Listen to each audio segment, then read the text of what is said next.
মুসাবাকার এ পর্যায়ে ধর্ম নিরপেক্ষতায় বাংলাদেশ সম্পর্কে গুরুত্বপূর্ণ বক্তব্য পেশ করবেন অত্র জামিয়ার চতুর্থ বর্ষের ছাত্র মোহাম্মদ হাবিবুল্লাহ হাবিব। প্রস্তুত থাকবেন নূর নবী দ্বিতীয় বর্ষ। আসসালামু আলাইকুম ওয়া রাহমাতুল্লাহি ওয়া বারাকাতুহু।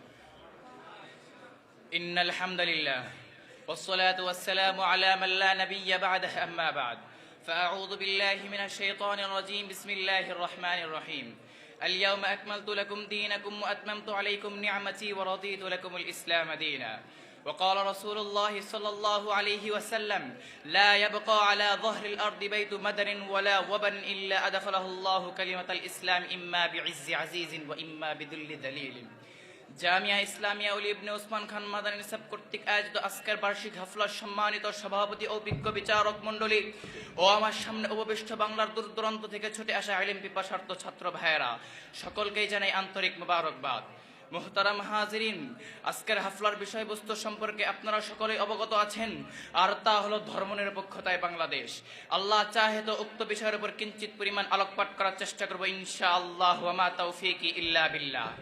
মুহতারাম হাজিরিন, ধর্মনিরপেক্ষতা সম্পর্কে আলোচনা করতে গেলে বড় আফসোসের সাথে বলতে হয়, আজ বাংলাদেশ বিশ্বের বৃহত্তম মুসলিম দেশ হওয়া সত্ত্বেও এ দেশে ব্যক্তিগত জীবন থেকে শুরু করে রাষ্ট্রীয় ও আন্তর্জাতিকভাবে সমস্ত জায়গায় ইসলাম আজ অপমানিত, অবহেলিত ও বিরাট বৈষম্যের শিকার। যদিও এই দেশের 95% মানুষ মুসলমান, তার মূল কারণ হচ্ছে এই দেশের রাজনৈতিক দলগুলো গণতন্ত্রের পূজারী, আর এই গণতন্ত্রের মূল ভিত্তি হলো কুফরি মতবাদের উপর, আর তারা এই কুফরি মতবাদ দিয়ে রাষ্ট্র পরিচালনা করতে চায়। অথচ আল্লাহ রাব্বুল আলামিন তার কালাম পাকে ইরশাদ করে বলেন, আল ইয়াউমা আকমালতু লাকুম দীনাকুম ওয়া আতমামতু আলাইকুম নি'মাতি ওয়া রাদিতু লাকুমুল ইসলাম দীনা। আজ আমি তোমাদের জন্য তোমাদের দিনকে পূর্ণাঙ্গ করে দিলাম এবং তোমাদের উপর আমার নিয়ামতকে পরিপূর্ণ করে দিলাম এবং তোমাদের জন্য ইসলামকে দিন হিসেবে মনোনীত করলাম। কিন্তু তারা আল্লাহর বিধান বাদ দিয়ে কুফরি বিধানের উপর আস্থাশীল হয়ে কখনো কখনো তারা বলে ওঠে, আমরা শরিয়া আইনে বিশ্বাসী না। আবার কখনো বলেন ধর্ম যার যার উৎসব সবার।